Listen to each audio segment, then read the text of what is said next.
What if I told you you could buy time? You could spend more time hanging out with friends and family, doing activities that you enjoy rather than housework. Well, that's exactly what we're talking about today when we review the Xiaomi S50 robot vacuum cleaner. This little guy has been doing exceptionally well at keeping on top of all of the fur and fluff in our house. So we're going to look at how it compares to the S60, the 2-in-1 RoboVac, and just essentially how well it works here. So sit back, relax, enjoy, and let's get into it.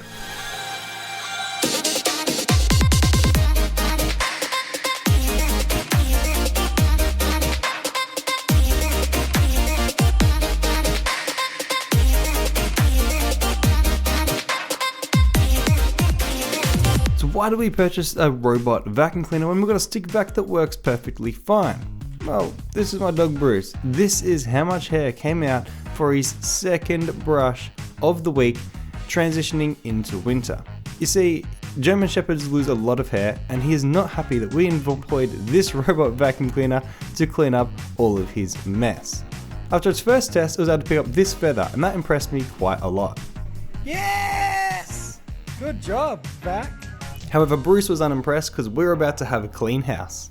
So here it is. If you've never seen a robot vacuum before, this is the scale to my hands, or something more universal, a pencil.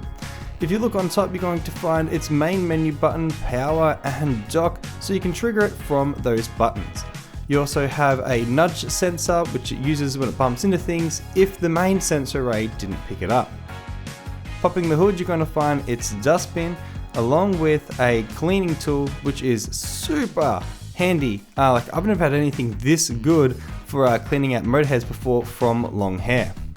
Flip her over and you're going to find the main sweeping arm, which pushes all the dust around and into the motor head.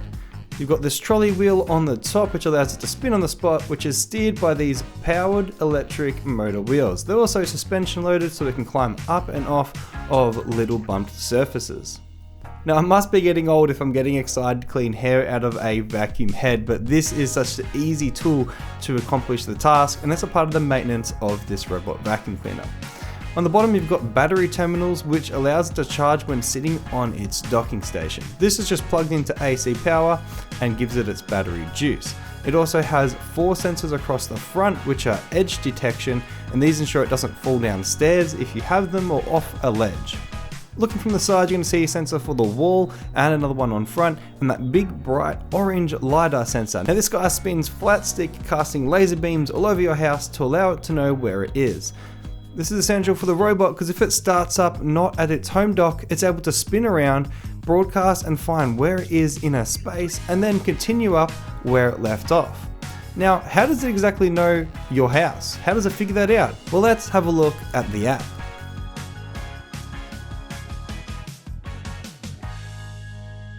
See, all smart things come with an app, and the Xiaomi Home app is how you control the robot vacuum cleaner.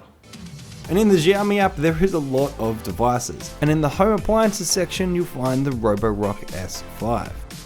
Once you've added the robot to your home Wi-Fi network and then set it off from its dock, it will start scanning your house. It'll build an entire floor plan using that LiDAR sensor and other edge detection methods. Once it navigates around, it will create a square and fill it in. It'll repeat this process moving around your entire house until it has found every single spot it can get to. It's incredibly gentle with objects, as you can see here. Even our blinds, it just gives them a little nudge until it notices, hang on, something is there, I'm gonna continue on my way. Now pay attention, as what you'll notice is it doesn't go under the piano. It just keeps on going straight and it navigates around that as if there is a virtual wall. Because there is. See, once your robot has mapped the entire house, you can place virtual walls, or as it calls them, no-go zones. These are places that you don't want it to go, or you've noticed that it has troubles with getting to. So you can just go into the app and place these zones. You really need to think of this robot as if it's a child. You need to think, where will it go? What will it do? So on the bedside, I tuck cables away before we start it up just to make sure that it is clean. However, I have set a no-go zone about 40 centimeters from the bedside table, so the robot vacuum cleaner comes up and turns around. So if my cable is left there, it still won't chomp it up. Another no-go zone that we set is this dresser. It seems that they sag a teeny bit in the middle, so at one end the robot fits under and the other it does not. This means I would come home and it has wedged itself and it would need help being removed. Shaggy rugs are a massive no-go zone as the sweeper arm gets stuck and tangled in the long hairs. I also have to move any tassels and keep them up off the ground as it will try and chew them up. Just like phone chargers, any cable on the floor is at massive risk. Like any Dyson, if you try to suck it up, it's just going to get tangled. So my studio is a big no-go zone. You can see the robot here won't go into the guest bedroom or into the studio, and it just stays out from those no-go barrier zones. So in the studio and for quick cleanups, we're still using the Dyson V6 motor head with the gaffer taped flap there that broke. This still works perfectly for around cables, cleaning our cars, cleaning higher places for the attachments. The robot's not going to replace this vacuum cleaner. It just means that we're reaching for it less and less, and that's a good thing. So then why would you lash out about $400 on a robot vacuum that won't even replace your normal vacuum cleaner? Well, it has another trick up its sleeve.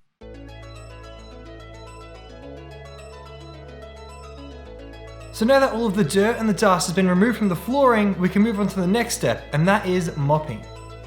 Simply wet the included mopping cloth, wring it out so it's just damp and fill up the mopping reservoir. Slide the mopping cloth onto the reservoir and velcro into place. This simply slides and clips into the back of the S50. In the app, set the cleanup mode to mop, then use the zone cleanup feature to ensure that the mop is not taken onto carpet. It'll then conduct the same process that it does when vacuuming. It'll do a perimeter and then color it in, going up and down, being as efficient as possible with the mop. It overlaps its lines slightly to ensure that all surfaces are wiped clean. However, clean wouldn't be the word that I would use, as you can't use any mopping chemicals as they will clog up the head on the reservoir that wets the mopping pad, which leaves you with a floor that's cleaner than before but not perfect. I've run this vacuum cleaner over the floor 4 times here from the completely muddy state, which usually is what it is. We only mop every fortnight, and to be honest, with the effort involved in setting the robot vacuum up to mop and the areas and zoning, it's just not worth the hassle. So we will leave it to vacuum every single day and mop still by hand. Talking about hassles, you do need to maintain the robot. However, in the app, it will give you an update on how it is trekking. It usually has a rough time estimate of when certain parts will break down and when you need to start cleaning sensors. Here you can see an alert telling me to clean the sensors. That simply just wipes down and then it's good to go. It has an incredible user guide on how to maintain the robot with videos, instructions, and very thorough text. So whether you're trying to do a maintenance task or look at how to do a function, everything is very well documented here in the app. So one of the easiest ways to trigger the robot vacuum is to trigger it via Google Assistant. You simply just say, start robot vacuum. Got it. Starting robot vacuum. And the robot vacuum will start up and clean the entire house using the zones that you've set out in the app. If you want to stop the robot vacuum, you can also issue another command. Stop robot vacuum.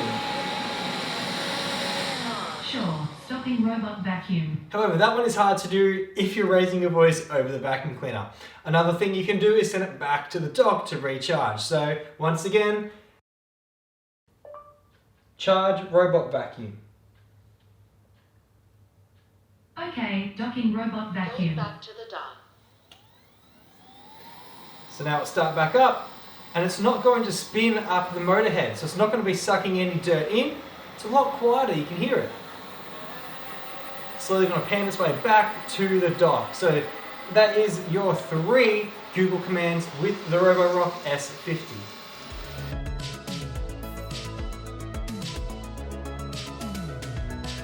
Now if you're after some in-depth testing, I'll link some YouTube videos below that I watched before I purchased this robot. However, this is a basic user review telling you how my experience has been. With dog food, picks it up completely fine. And with dirt, it also gets rid of majority on its first pass. As you can see, there is still a little bit left. However, these are very fine, and you can see Bruce's paw for scale there. Now I'm sure you're wondering, how does it fare with Bruce's hair? Well, the bucket does fill in a very unique way. Because a dog's hair is usually pretty coarse, it will create these weird little socks where it gets stuck coming in. So we'll give it an empty and clean out that filter. The lid simply pops off and then you can just tap out any dirt and grime. Make sure you tap on top because the filter has a lot of dirt caught up in there. Every now and then you'll get an alert to tell you to clean that filter out. So just like most modern vacuum cleaners, you can clean the dustbin out and the filter to ensure that it runs at optimal performance. Make sure you follow me over on Instagram at CamShand if you want to see some of the behind the scenes of these videos. Bruce always pops up in the stories, so he's waiting for you over there.